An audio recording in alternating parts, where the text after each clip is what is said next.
Thank you for staying with us on The World Now. U.S. President Donald Trump has signed an executive order aimed at dismantling the Department of Education, fulfilling a long-standing goal among conservatives. President Trump accused the department of breathtaking failures and promised to return its funding to individual states. However, the White House acknowledged that shutting down the agency outright would require congressional approval.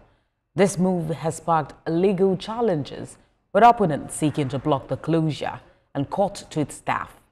President Trump has criticized the department's influence over education, claiming it indoctrinates students with political material.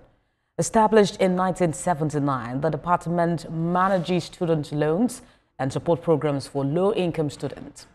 The executive order also directs the current Secretary Linda McMahon to take steps to close the department, transferring its responsibilities to state and local government. The plan, however, faces hurdles as it will need bipartisan support in Congress to move forward. In Baltimore, 40% of the high schools have 0 students who can do basic mathematics. Not even the very simplest of mathematics. I said, give me your definition of basic, and they're talking about like adding a few numbers together.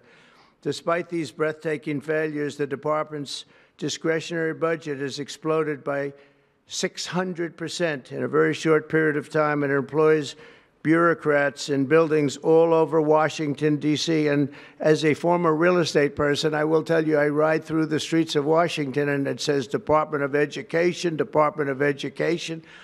I said, how do you fill those buildings? It's crazy what's happened over the years.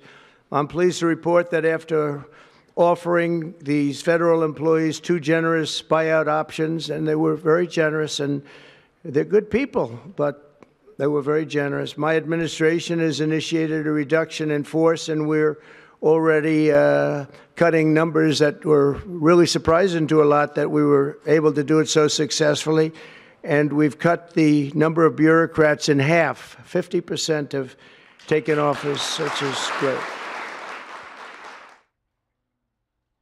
Global Affairs analyst Boye Akinoko joins me live from Texas to discuss the signing of the executive order. Thank you for joining us on The World Now. Republicans have always been clamoring for elimination of the DOE for decades. But President Trump finally did this. How big of an impact is this going to have on education in the United States?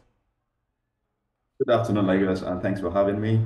It seems it's going to have a big impact. If you look at what the Department of Education has been doing over the years, it's been an interventional department that's been doing a lot of oversight over education in all the states. So it looks like it's going to be a big change, but we also need to recognize this was only introduced about less than 50 years ago. So I believe America will probably adjust to the changes over the next couple of years coming, and we'll see how that goes, generally speaking. And we've seen President Trump accuse the department of the word breathtaking failures, that's in quote. Teachers are saying that by taking education back to states, they now have more control over their classes, and they will not also be probably taken advantage of by, labor unions. But should this be seen as a revolutionary act after years of clamoring, or a bipartisan approach by the Republicans? If the president's description of the situation doesn't seem as accurate, because the education doesn't have direct impact on what goes on in the schools.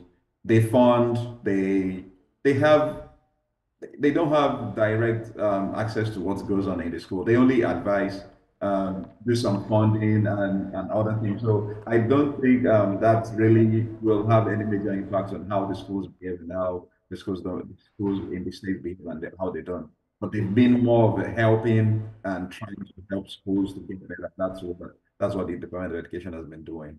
And before now, President Trump has also, been cutting down in that same agency, saying it must also return to a point of equity that will serve American students. But what are the lapses that you've also noticed personally in the U.S.'s education generally?